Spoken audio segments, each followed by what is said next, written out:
اور کہا کہ یا معشر من آمن بلسانہ، اے وہ لوگوں کہ جنہوں نے صرف زبان سے ایمان کا اقرار کیا ہے اور یہ ایمان ان کے دل تک نہیں پہنچا، یہ کون لوگ ہیں؟ ان کے اندر یہ برائیاں ہوتی ہیں جو آپ نے فرمایا کہ تم مسلمانوں کی غیبت کرنے سے باز آ جاؤ۔ دوسرا جرم فرمایا کہ تم ان کی عیوب تلاش کرنا چھوڑ دو۔ جن لوگوں کے اندر، جن خواتین میں، جن مردوں کے اندر یہ دو جرم پائے جاتے ہیں اور وہ کثرت کے ساتھ یہ کر رہے ہیں کہ وہ غیبت کرتے ہیں مسلمانوں کی، مسلمان خاتون، مسلمان خواتین کی غیبت میں، مسلمان مرد، مسلمان مردوں کی غیبت میں، اور وہ ان کے عیوب تلاش کرتا پھر رہا ہے، جاسوسی کر رہا ہے، ٹو لگا رہا ہے، کوئی اس کا گناہ پکڑ لوں، کوئی اس کا جرم مجھے مل جائے، کوئی اس کی ڈکیٹ مجھے مل جائے، کوئی اس کی بات مجھے مل جائے اور میں اس معاشرے میں اس کو ذلیل کر کے رکھ دوں، اس کی میں پھر ایسی کی تیسی پھیر دوں۔ اس طرح کے لوگ آپ علیہ السلام نے فرمایا کہ یہ وہ لوگ ہیں کہ جو صرف زبان کی حد تک مسلمان ہیں، دل میں ان کی ایمان نہیں۔ فرمایا اگر تم باز نہ آئے مسلمانوں کی غیبت کرنے سے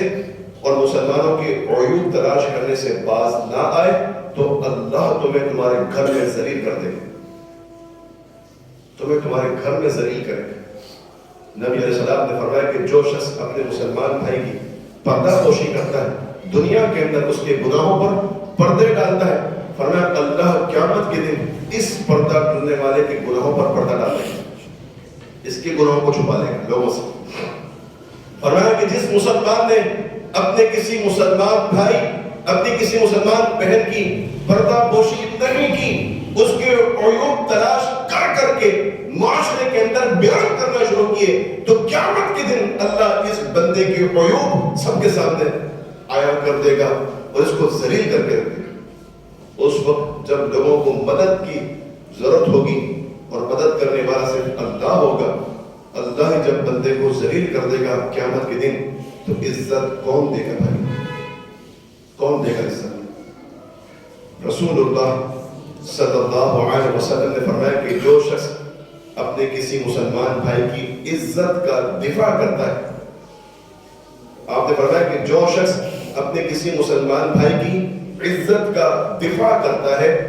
اللہ تعالیٰ اس کے چہرے کو جہنم کی آگ سے آزاد کر دے گا۔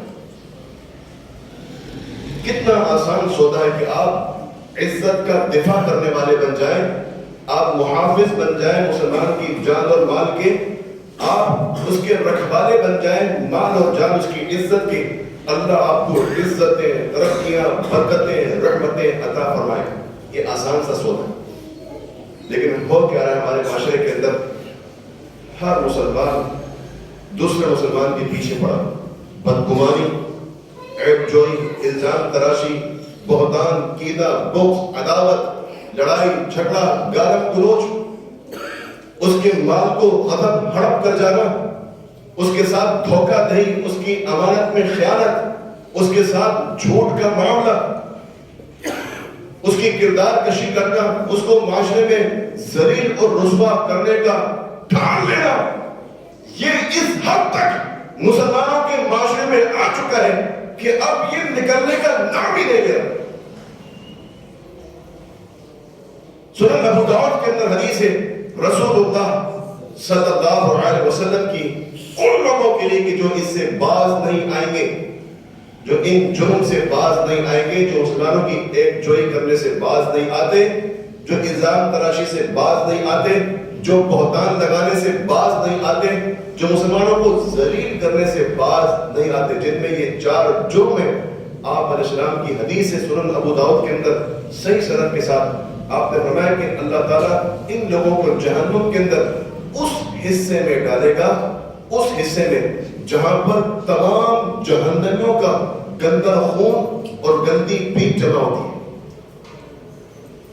اس حصے میں ڈالے گا۔